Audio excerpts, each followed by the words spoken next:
4 suspects linked with deadly attack in Kenyan University in 2015 await sentencing. And we have an update from China's Sichuan province, which was hit by a magnitude 6 earthquake.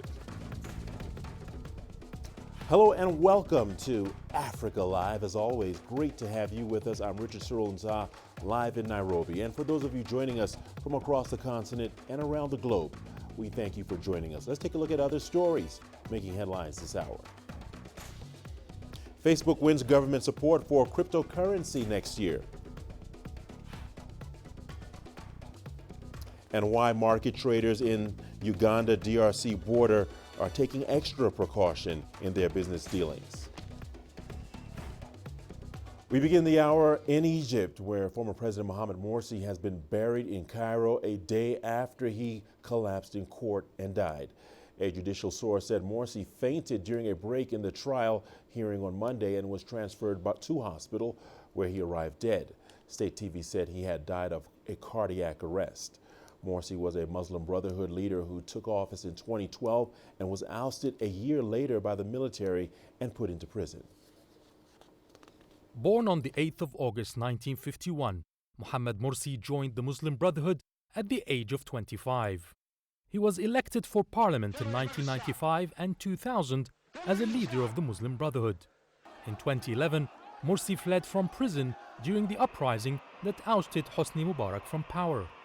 2012 was the highlight of his career, when he was chosen by the Muslim Brotherhood as their candidate for the presidential elections after the 2011 uprising.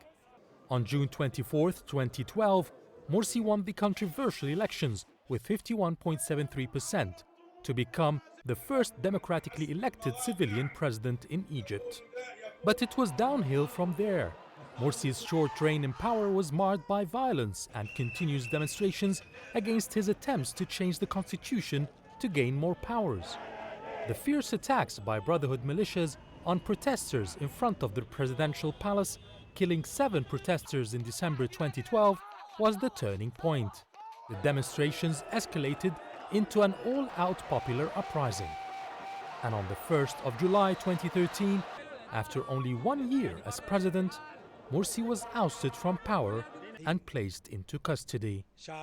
He was on trial for several cases, including the killing of protesters. His sudden death came on the 17th of June 2019. Morsi was on trial for espionage when he collapsed after delivering his defense statement in court. Morsi leaves behind a wife, 3 sons and a daughter. The death of Mohamed Morsi brings to an end an eventful and controversial life. And for more on the death of Mohamed Morsi, we are joined by Yasser Hakim in Cairo.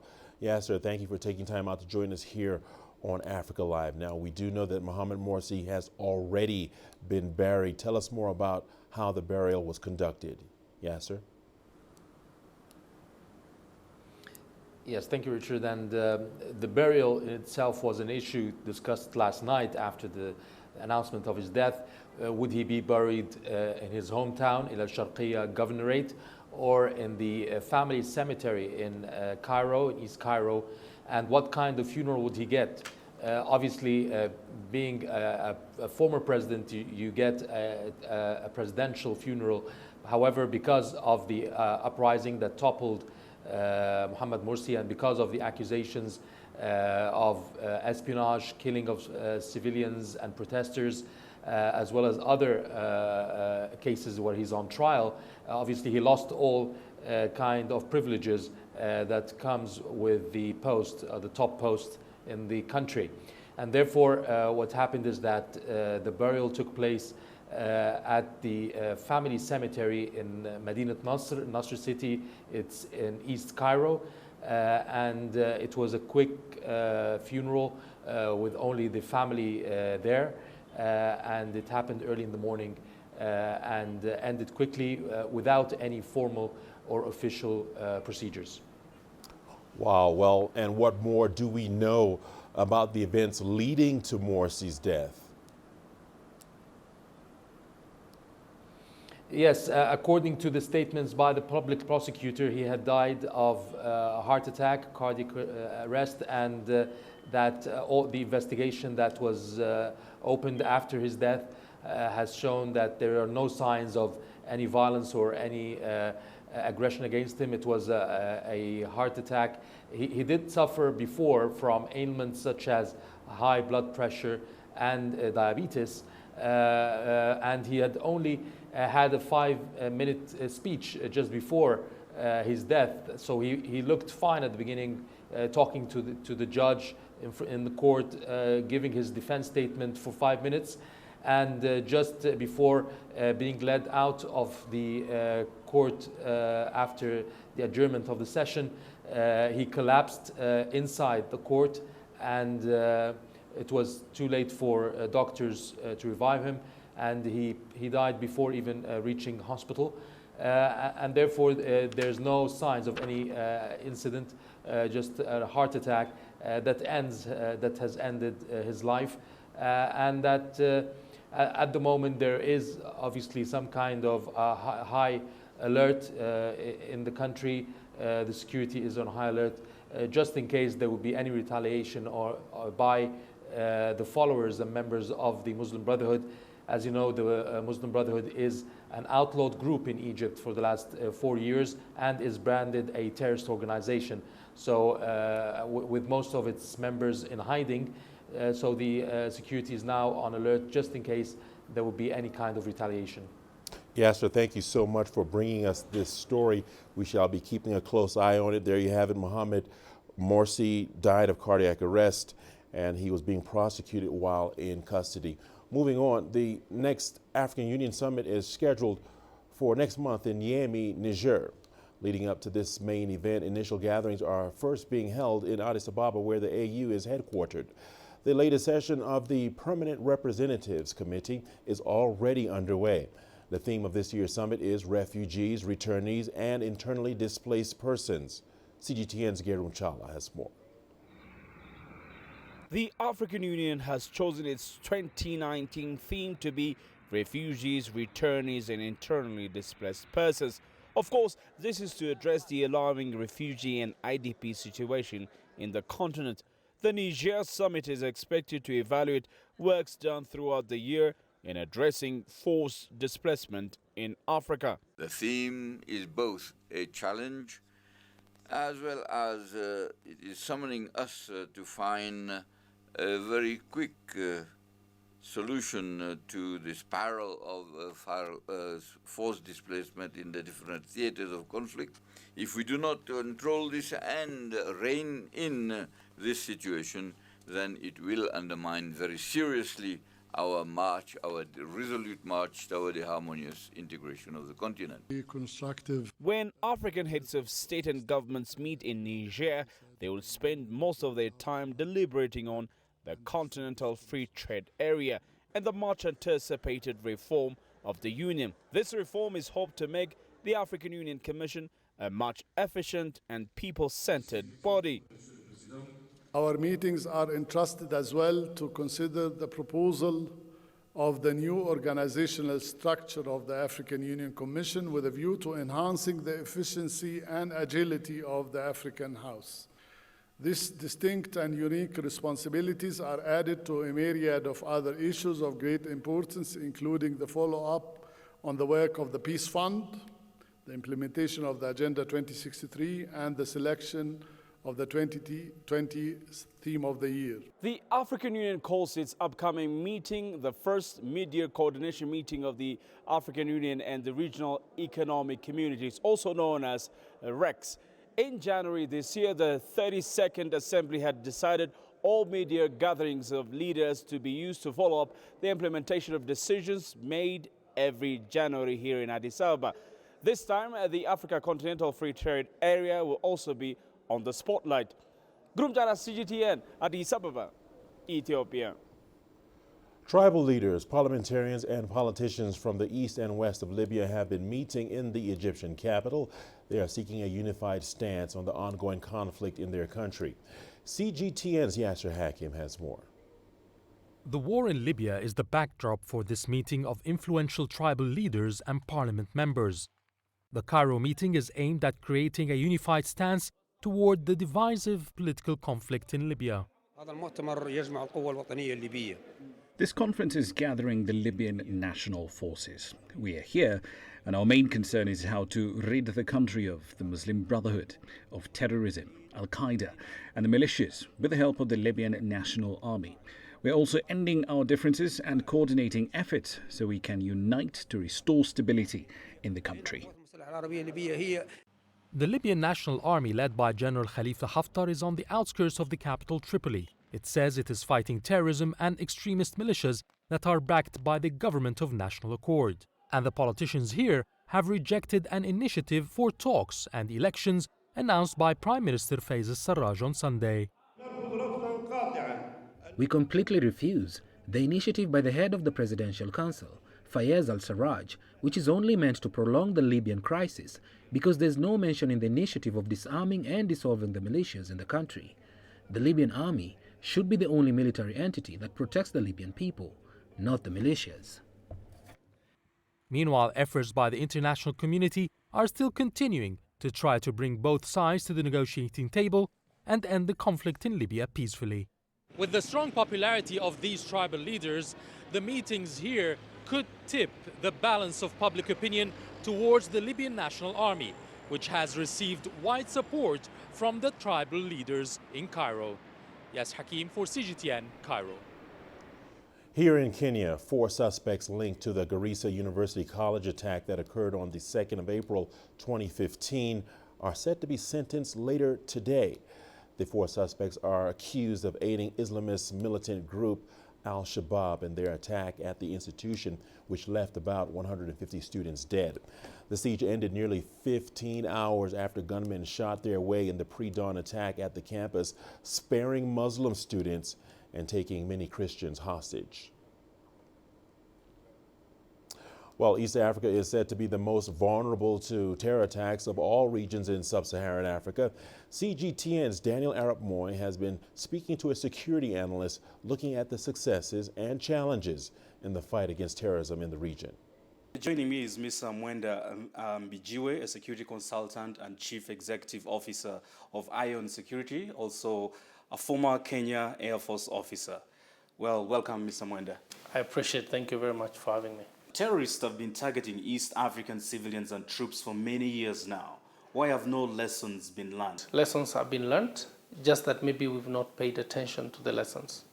Because lessons are their mode of attack, their timing of attack, the nature of those attacks. What are some of the current preemptive measures being employed by East African governments to counter terrorism? The region intelligence community has since removed the barriers that they had with each other, the fear that Uganda had sharing intelligence information with Kenyan intelligence community, the same with Tanzanian and the region. The boundary for intelligence sharing has almost been eradicated. Why do we often fail to preempt these attacks despite sometimes credible intelligence reports pointing to imminent attacks by terrorist groups? That was true up to about a year ago or 2 years ago. But since then, there has been almost what I would call automatic response to intelligence, actionable intelligence. I agree with you. Westgate, it was a complete failure of fusing together intelligence and police and military operation to preempt the attack. The same happened a year later actually less than a year later in Garissa University attack. However, since then, especially after the Garissa, there was a cracking of the whip. In Kenya, the president made his intelligence chiefs, or rather his security chiefs, he held them to account.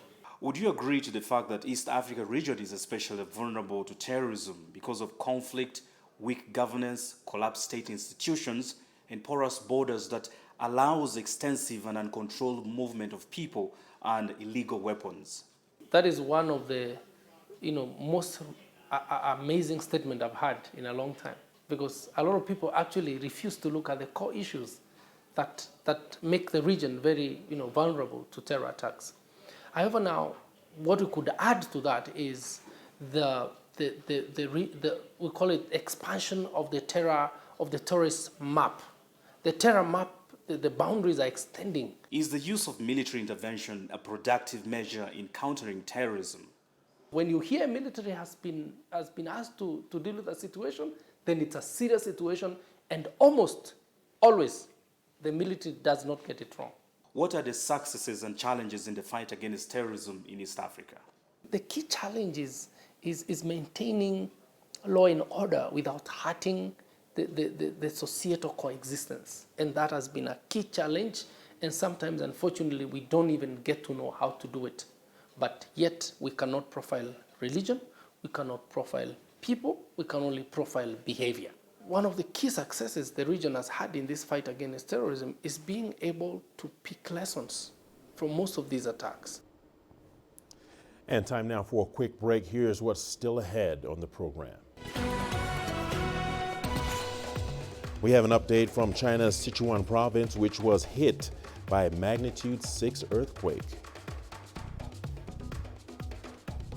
And why market traders at the Uganda-DRC border are taking extra precaution in their business dealings. For look at economic data out of the country, the country's foreign currency reserves.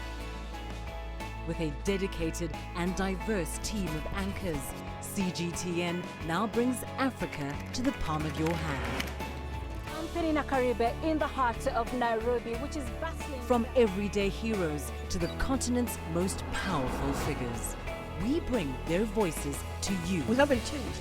And this is something most of us are very excited about. We bring you news that's changing perspectives.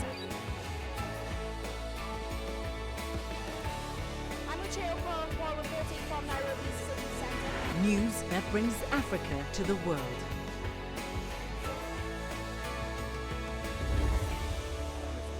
CGTN.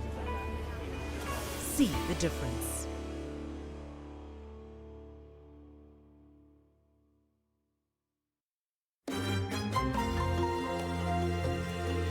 Africa Live. Find your voice.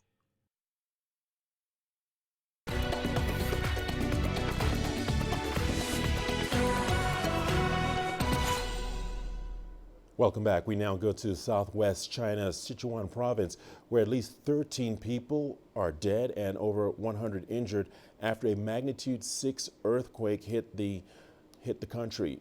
Now, Changqing County, that's where the earthquake took place. There have been dozens of aftershocks.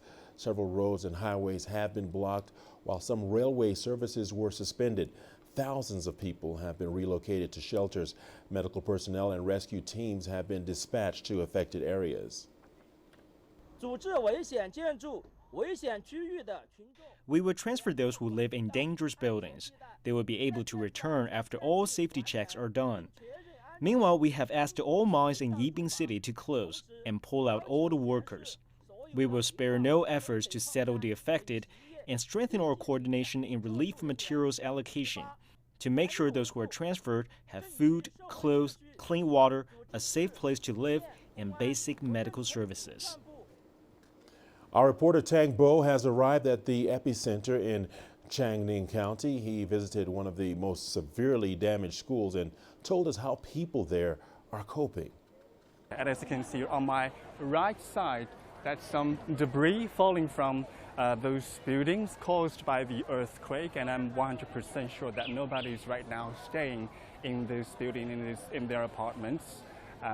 It's very hard to see that. And on the other side, on my left side, as you can see, that many tents have been set up here, and right now all those relief supplies have been offered here, and those volunteers and rescuers are organizing those local residents staying at this temporary shelter to get the food and water and some other stuff necessary for their everyday life operations.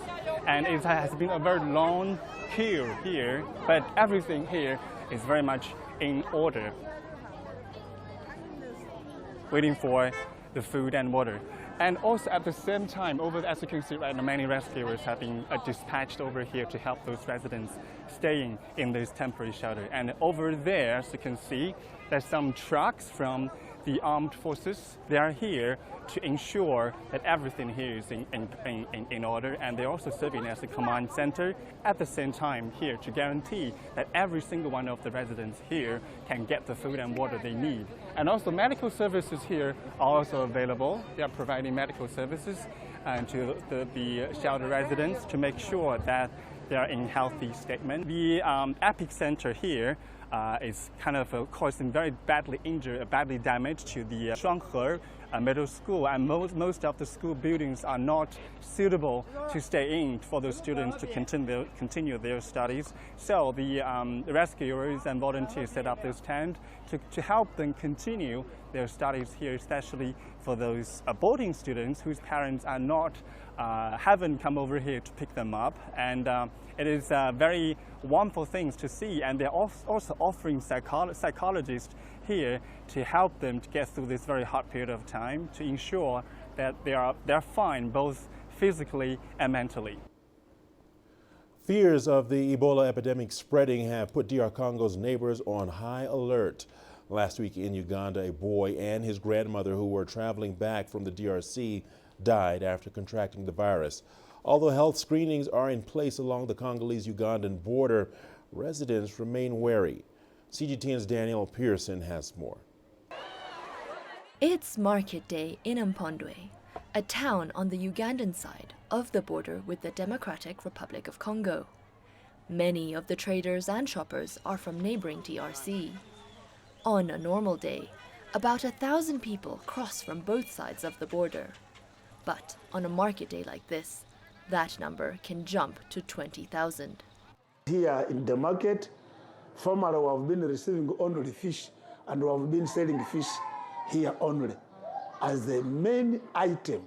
But these days, all businesses of different categories, they are here. So we are expanding. So the town is just going on shining.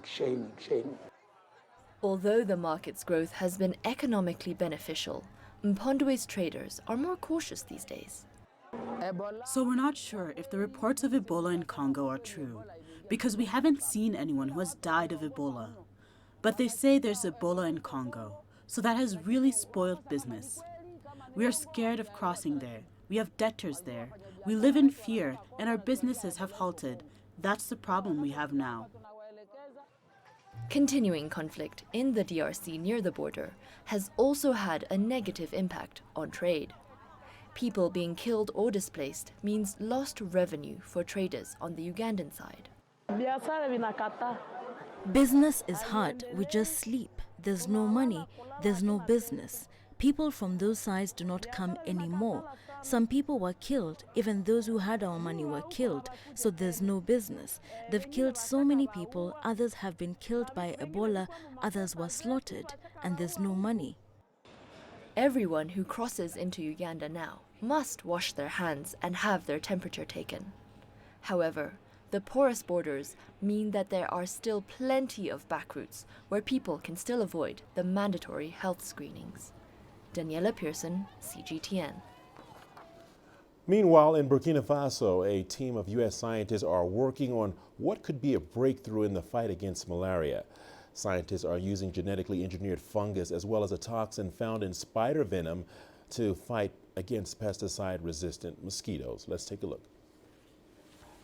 As mosquitoes become more resistant to pesticides, scientists are looking for alternative methods. A U.S.-based team of scientists is experimenting with how genetically engineered fungus can provide a breakthrough in the fight against malaria. After successful lab trials, the U.S. team is conducting further experiments in Burkina Faso. We grow this fungus, and we use this fungus to impregnate the cloth. Then we take the mosquitoes and put them in contact with this cloth, which contains the fungus, and then these mosquitoes will also absorb the spores. The spores will germinate and then start to kill the mosquitoes. So we discovered that it will even kill the mosquitoes that are hyper-resistant to all the pesticides we use today. The team has created a simulated village named Mosquito Sphere. Well, basically within 2 generations, we've killed 99% of the mosquitoes. So we caused the mosquito population to collapse. The simulated village was created near Soumousso, a village in southern Burkina Faso. Draman, a villager in Soumousso, lost his child to malaria. Losing a child was really painful for me, or for any parent for that matter. So if we can find a solution against this disease, which killed my child and other people's children, we will thank God. They should do everything to eradicate this disease. They should help us. We have hope, and we're happy with the project so far. According to the World Health Organization, nearly half of the world's population could be at risk of contracting malaria. Astatal, CGTN. Meanwhile, Zimbabwe is facing the worst economic crisis in a decade. Prisoners are especially facing immense challenges such as overcrowding and food shortages. Let's take a look at that story. Authorities at Chukurubi Maximum Prison are struggling to properly care for inmates. The prison was built to hold 14,000 inmates, but now holds over 20,000. This morning, we had a total of 2,508 inmates against a holding capacity of 1,360. Lack of running water as well as food shortages are also persistent. Many inmates also struggle to get a hold of necessary medications. We have drug shortages to treat their conditions. They suffer from different types of conditions. I'm HIV positive, and the drugs for HIV are available, but the other medicines like antibiotics, doxycycline, and paracetamol are not available at all. In a bid to ease overcrowding in prisons, President Emerson Mnangagwa pardoned 3,000 prisoners. Jails in Harare, though, continue to face the problem of providing adequate services to their inmates. Astatal, CGTN. And to West Africa now, where Côte d'Ivoire's first Pan-African Culinary Training Center has recently been opened. The Ivorian French chef behind the initiative is serving up contemporary flavors and history lessons based on various African cuisines. CGTN's Daniela Pearson reports once again. At the PANAF Culinary Institute in Abidjan, Chef Luc Dablé is teaching a group of students how to create the day's menu. Côte d'Ivoire's very first Pan-African cooking school also doubles up as a restaurant. But for Dablé, the history of each dish is just as important as its taste. African cuisine needs to be recognized and celebrated. We have a lot of work to do when it comes to documenting our own cuisine and especially in telling our stories. We should tell our own stories. We should not let others interpret our culture or our history. Dablé spent years honing his skills abroad at international hotels and restaurants. Now, the French-Ivorian chef has returned home to fulfill a dream. His philosophy is simple: to make African cuisine accessible and to teach people what makes it unique. This place is not only a food lab but also a place where we explore the different culinary identities of Africa and the diaspora. What we all know is that there is no one general African cuisine. African cuisine does not exist, but rather African cuisines, and beyond that, we also show how the African continent has influenced other continents when it comes to cuisines. Over the course of 6 months, aspiring chefs will learn about cooking and managing a kitchen. Every month, the students focus on a different theme. They learn about the history of African food and serve a variety of healthy African dishes, but with a modern twist. For me, it's a discovery. I had forgotten a lot of African dishes, and now I am immersing myself in the African culinary universe, so it's a great advantage. We really like the food that we were given. It's African cuisine reimagined. This place feels cosmopolitan and brings back memories like those from childhood. We enjoyed our time. Chef Dablé says there's still a long way to go in terms of educating Africans about the need to use homegrown ingredients and recipes. He has also set up a foundation that trains youth and women to help reduce the growing unemployment rates. Daniela Pearson, CGTN. The news continues on Africa Live. Here's a look at what's ahead. Facebook wins government support for cryptocurrency next year. Somalia embarks on major road renovations after it secured funding from the European Union. Africa is the nexus of enterprise, and global business will tell you why it matters. From the mega investment projects to multi-billion-dollar mergers and acquisitions. Africa today collects, just in terms of revenues from taxes alone, $545 billion a year. If you take 10% of that and you devote it to the energy sector, problem solved. All this on Global Business, weekdays at this time on CGTN.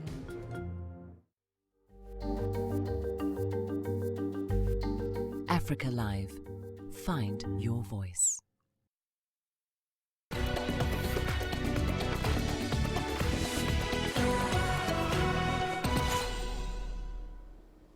Welcome back. Facebook launches a bid to bring cryptocurrency payments into the mainstream this Tuesday. The social media giant reported to have endorsements of governments and financial giants. The company is expected to outline details of a virtual currency launching next year that it hopes will avoid the roller coaster volatility of blockchain technologies such as Bitcoin. Facebook is setting up a consortium called Libra. According to the Wall Street Journal, Libra has been joined by more than a dozen companies, including Visa, MasterCard, PayPal, and Uber. The companies, along with venture capitalists and telecommunications firms, will reportedly invest around $10 million each into the consortium. The consortium will be managed externally and seek to build trust among consumers by pegging the virtual coin to a basket of currencies, including the dollar and euro. Businesses from across the U.S. are calling on the Trump administration not to move ahead with 25% tariffs on $300 billion worth of Chinese goods. The U.S. Trade Representative's office is holding public meetings for 7 days in Washington, D.C. CGTN's Jill Gibson reports. Over 7 days of public meetings, U.S. business leaders will urge the Trump administration not to ramp up its trade war with China.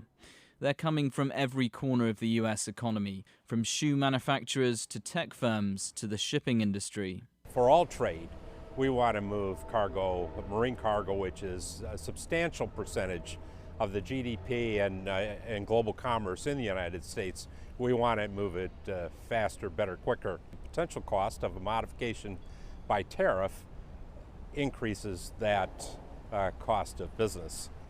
On Wall Street, there's also mounting concern this latest set of tariffs could mark a tipping point in the US-China trade war. A report from the US bank Citi said the new tariffs would impact consumers much more than previous rounds. The bank estimates 67% of consumer goods imported from China would be affected. Fearing a negative impact on America's economy, the US Chamber of Commerce is calling for more communication, not escalation. What we're urging is, rather than more tariffs and an escalation, both sides need to come back to the table. They need to get back to the point where we were, roughly 2 months ago. They need to finish this deal. And if they finish this deal, that'll be good for both near-term and long-term economic growth, particularly here in the United States. The next chance for dialogue could be just around the corner, with US President Donald Trump and China's leader Xi Jinping both traveling to Japan at the end of this month for the G20 summit. President Trump says he wants to meet, but neither Washington nor Beijing has confirmed any talks so far. Giles Gibson, CGTN, Washington. A court in the Democratic Republic of Congo has upheld the government's suspension of the 2G Telecom's license for Vodacom Group's local unit. According to authorities at the Telecommunications Ministry, Vodacom Congo has 3 months to renegotiate its 2G license before it goes up for auction. The South African company has previously rejected the ministry's claims that the renewal of its 2G license in 2015 did not follow proper procedures. The suspension does not affect Vodacom Congo's 3G or 4G licenses. It is not clear how many of its 12 million customers only have access to 2G coverage. And on to Somalia now, and the government plans to embark on a major road renovation project after it secured funding from the European Union. CGTN's Abdulaziz Bello reports from Mogadishu that this project is expected to change lives for people in the country. This is the state of roads in most major cities in south and central regions of Somalia. Decades of conflict has virtually destroyed the road network system, making them impassable. Mogadishu is now seeking funds to renovate basic infrastructure and connect cities across the country through a European Union-funded program.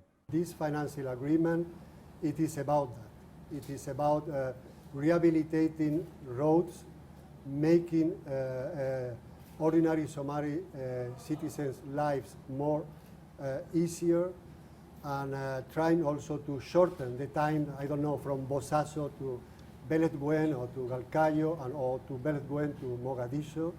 The idea in this, with this about 60 million euros, 42 coming from the EU and 18 coming from the African Development Bank, as you know, it is to rehabilitate 350 kilometers. The project is set to be implemented for over a period of 48 months. Lack of maintenance, conflict and heavy rains have been attributed as some of the causes of the poor road network in the Horn of African nation. But the government hopes that this latest project will change all that. Through this program, the management of the nation's road sector will be ameliorated on a regional level to improve the links between cities around the country. Additionally, the program's targeted roads corridor will strengthen the capacities of both federal and regional institutions to better manage the road infrastructure. This is the main road that links the Somali capital Mogadishu and the Lower Shabelle region, widely considered as the breadbasket of the nation.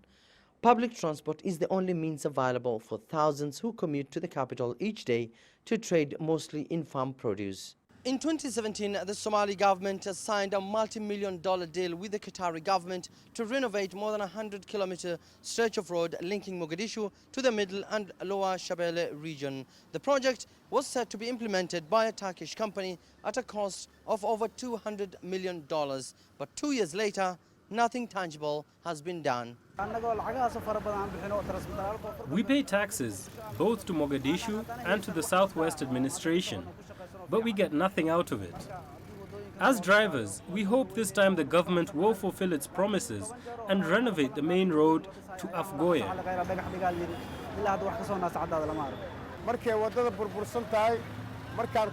As public transport drivers, it takes us 1.5 hours to reach Afgoye from Zobe. But if the roads are good, it will take us a maximum of 30 minutes. We want the road renovated as taxpayers. For now, locals have expressed renewed optimism following the latest agreement with the European Union, a move they hope will boost movement and trade for a country emerging from decades of conflict and instability. Abdulaziz Bello, CGTN, Mogadishu, Somalia. Chinese construction firms are playing an important role in Botswana's infrastructural development. They are also carving out a prominent place in a sector once dominated by South Africa and European firms. CGTN's Daniel Arab Moy explains. Despite the many challenges, a number of Chinese construction firms like Nta Group have managed to gain a foothold in Botswana's infrastructural sector.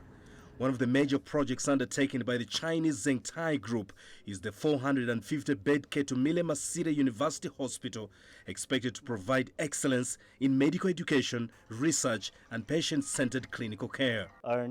We have constructed the Ketumile Masire University Hospital with 450 beds, and this is one of the largest projects we have done in Botswana in terms of housing construction. And for this project, we won a prestigious prize back home for a job well done. Another landmark project undertaken by the Nta Group is the 110-bed Sideliga Private Hospital in the capital Gaborone, which will provide a 24-hour laboratory and pathology services, as well as a 24-hour operational pharmacy. Medical experts say that the Chinese constructed hospitals will serve the southern African countries and will probably, in the near future, be one of the first steps towards stopping medical tourism in Africa. We want to build a different kind of culture in terms of health and in terms of wellness in this country and eventually in the region in terms of Southern Africa and also Africa. And we are aiming to see the world coming to Botswana because of this excellent hospital. The Nta Group is also constructing the Botswana Innovation Hub, designed to house startups, global corporations and research and health organizations under one massive green roof. The Chinese firms are not only actively involved in the building industry in Botswana, they are engaged in the road sector as well.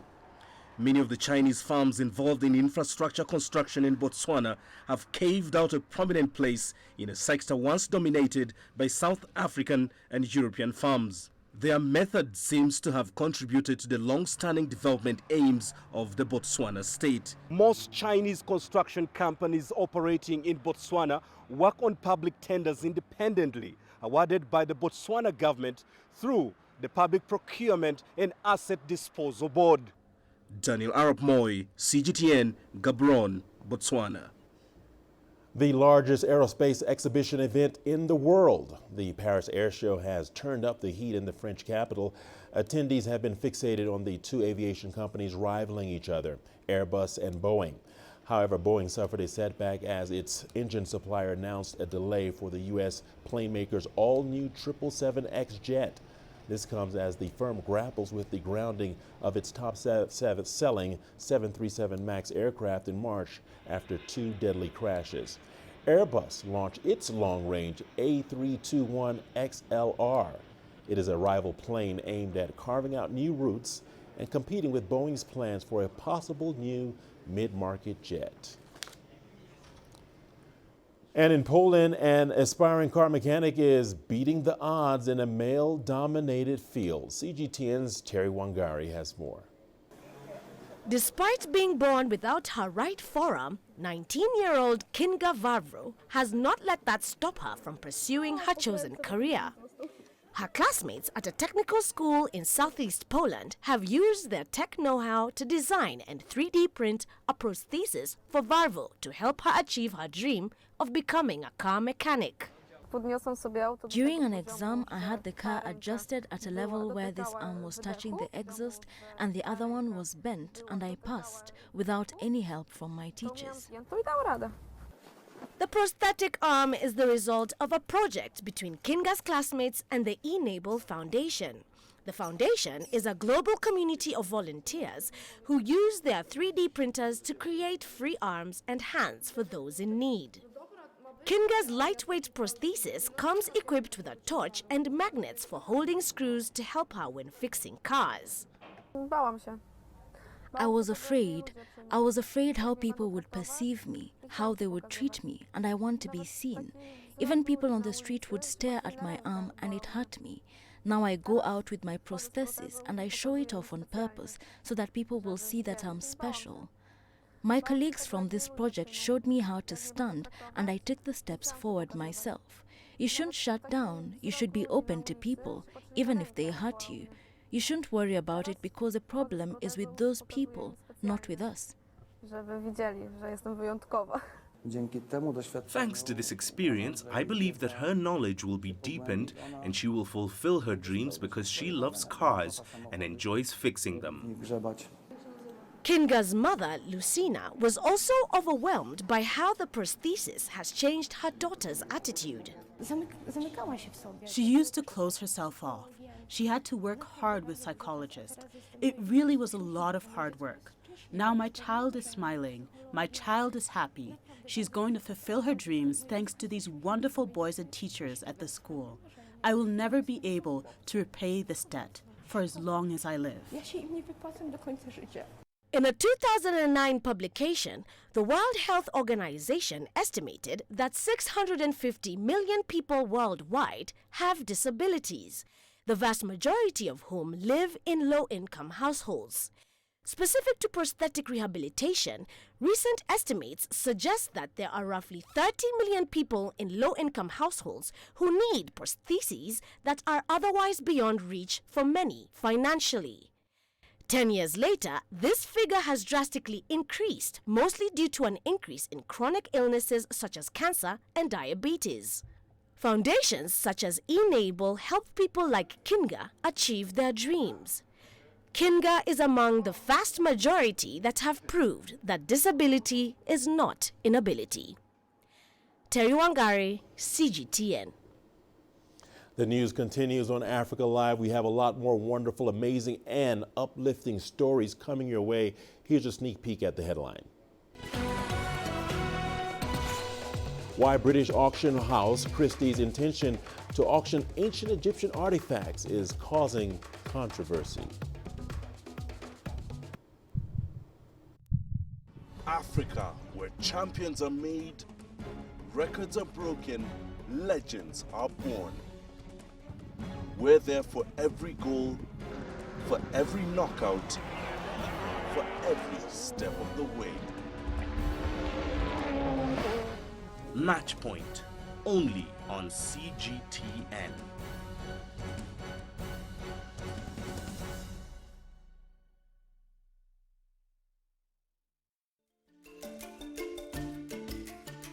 Africa Live. Find your voice.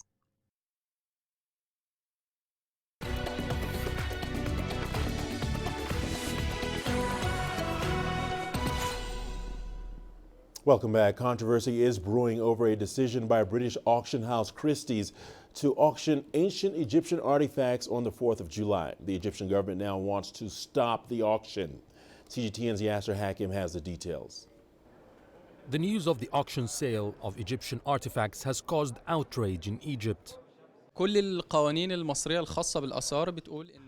to law, Egypt has the right to retrieve any artifacts that prove to be from ancient Egypt, and there are bilateral agreements with many countries to hand over monuments that have been smuggled to these countries. It was legal to buy and trade in Egyptian antiquities until 1983, when it became illegal.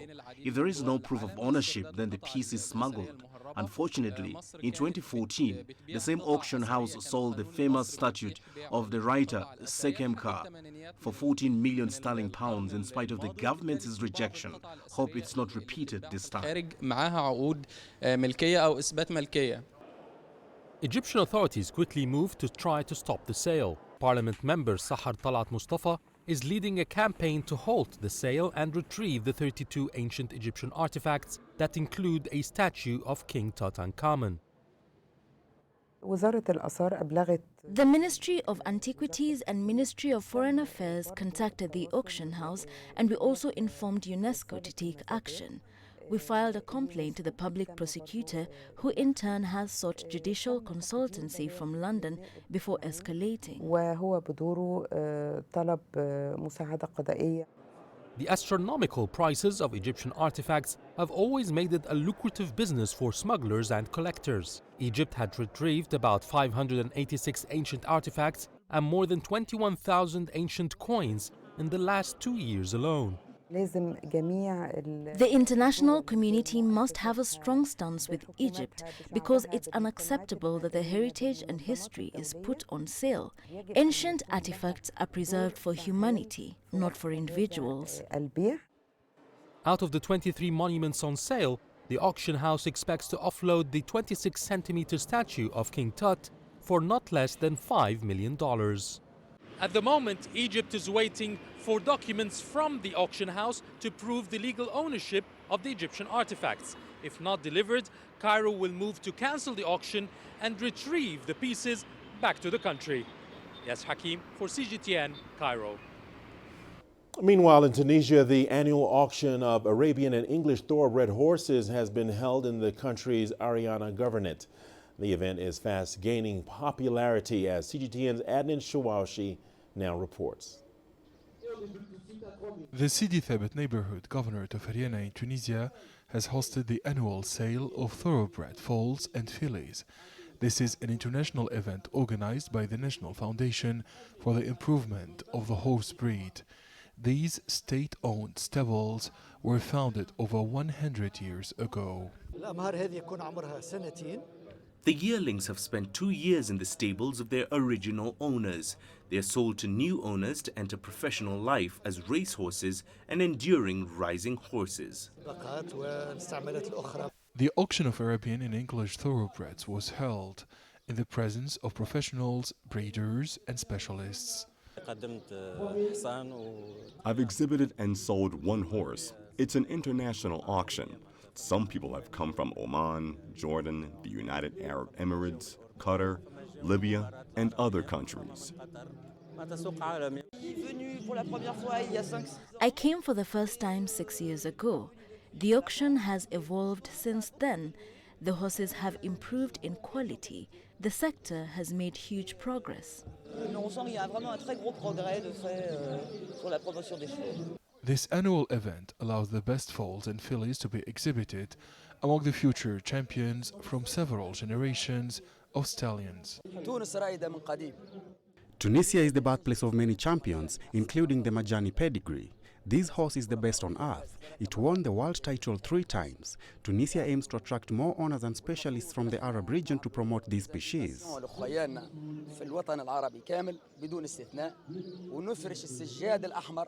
During the annual event, 129 Arab thoroughbreds and 5 English thoroughbreds aged 2 were auctioned off in front of an international audience.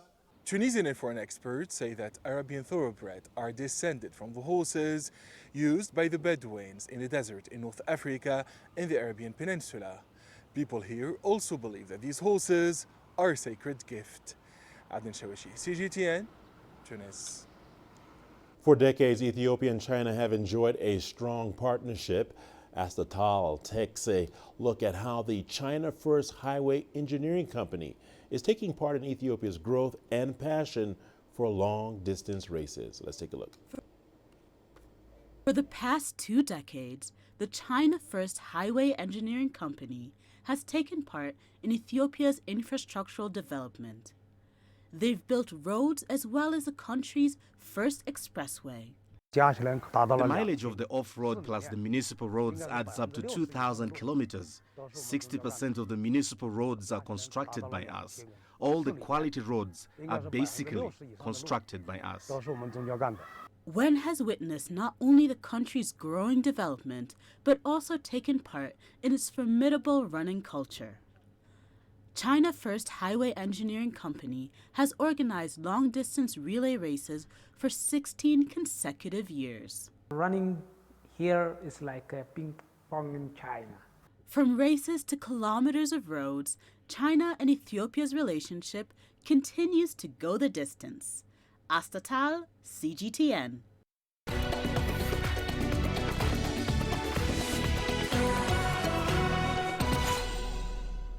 Let's take a look at our sport news. We start with football. Michel Platini, the former head of the European Football Association, has been detained and questioned by French police over the awarding of the 2022 FIFA World Cup to Qatar.